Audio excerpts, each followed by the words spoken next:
It was the 1st of October, the workforce rules came in aged care. So that was another recommendation from the Royal Commission. Basically, there's mandatory minimum hours for registered nurses in aged care homes. So it's the first time we've ever had this idea of mandatory staff. The situation is that it's actually not achievable for a lot of places. So unfortunately, when they first put it forward, it was like, you're going to have these nurses or we're going to shut you down. And they really sounded like bullies. And as they realized with the industry and nurses and all the different advocates for all different areas shouting and jumping up and down and going, we've never had this requirement. And all of a sudden you're like going to shut us down.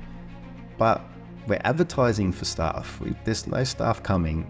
You're not giving us more money. You're actually giving hospitals more to compete with us. So there's this untenable situation, unachievable situation. It's quite destructive in my opinion, because when you try to come down hard on compliance, but you create a situation where compliance is not possible, I think you can have the opposite effect where people don't take a lot of things seriously. That's dangerous in healthcare. That's dangerous in the care of the elderly.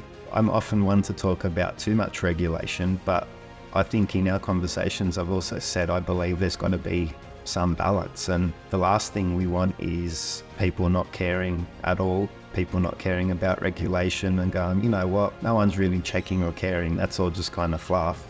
And I'm just going to kind of do whatever. My very real fear in that situation is that the only answer is mass surveillance of our elderly with digital and electronics, which is just, I've told you, that's not healthcare, that's not care, and that's not love, that's not compassion.